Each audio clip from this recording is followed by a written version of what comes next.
ಮಾತರಂ ಗೀತೆಯನ್ನು ಹಾಡಬೇಕಾಗ್ತದೆ. ಒಂದೇ ಮಾತರಮಕ್ಕೆ ಅಪಮಾನ ಮಾಡಲಿಕ್ಕೆ ಮತ್ತು ಈ ದೇಶದ ಪ್ರತಿಯೊಬ್ಬ ನಾಗರಿಕ ನಮ್ಮ ಭಾರತದ ಸ್ವಾತಂತ್ರ್ಯದ ಸಂದರ್ಭದಲ್ಲಿ ಅವನು ಗೌರವ ಸೂಚಿಸುವಂಥ ಸಾಮಾನ್ಯ ನಾಗರಿಕಂದು ಕರ್ತವ್ಯ ಇದೆ.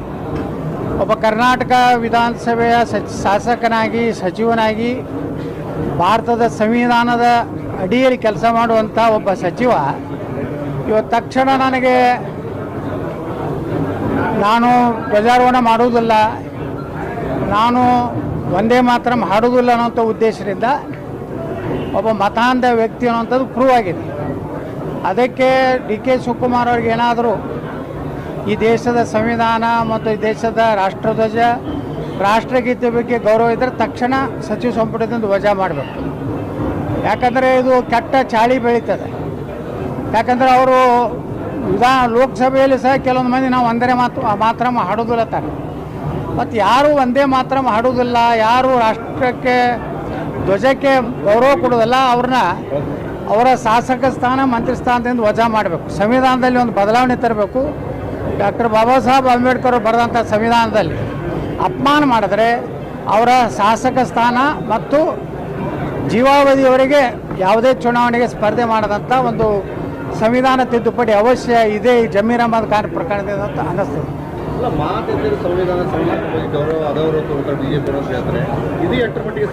ನೋಡಿ, ರಾಹುಲ್ ಗಾಂಧಿ ಮೊನ್ನೆ ಒಂದು ವಿಡಿಯೋ ನೋಡಿದೆ, ಕ್ಲಿಪ್. ಅದರಲ್ಲಿ ಭಾರತ ಸಂವಿಧಾನ ಪುಸ್ತಕ ನೆಲದ ಮೇಲೆ ಒಗೆದು ಅಪಮಾನ ಮಾಡಿದಂಥವ್ರು, ಅಂಬೇಡ್ಕರ್ ಅವ್ರನ್ನ ಲೋಕಸಭಾ ಚುನಾವಣೆ ಸೋಲಿಸಿದಂಥವ್ರು, ಅಂಬೇಡ್ಕರ್ ಅವರ ಫೋಟೋ ಸಹಿತ ಪಾರ್ಲಿಮೆಂಟ್ನಲ್ಲಿ ಹಾಕದಂಥವ್ರು, ಇವರು ಬಿ ಜೆ ಪಿಗಾಗಲಿ ಉಳಿದ ರಾಜಕೀಯ ಪಕ್ಷಗಳಿಗೆ ಪಾಠ ಕಲಿಸುವ ಅವಶ್ಯಕತೆ ಇಲ್ಲ.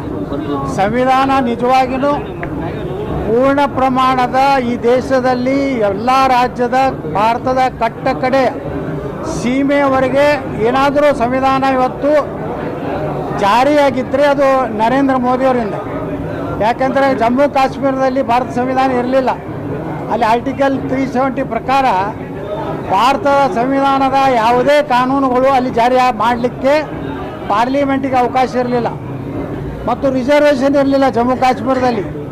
ಪರಿಶಿಷ್ಟ ಜಾತಿ ಪರಿಶಿಷ್ಟ ಪಂಗಡದವರು ಕೇವಲ ಪೌರ ಕಾರ್ಮಿಕರಾಗುವಂಥ ಅವಕಾಶ ಇತ್ತು.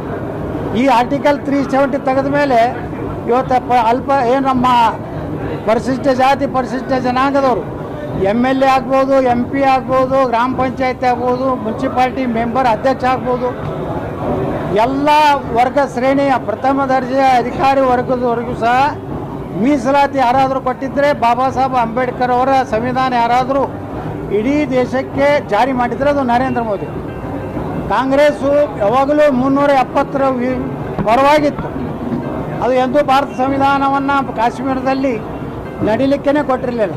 ಹಂಗಾದರೆ ಯಾರು ಸಂವಿಧಾನ ವಿರೋಧಿ, ಯಾರು ಸಂವಿಧಾನ ಪರ ಅನ್ನೋಂಥದ್ದು ದೇಶದ ಜನರ ಮುಂದೆನೇ ಇದೆ.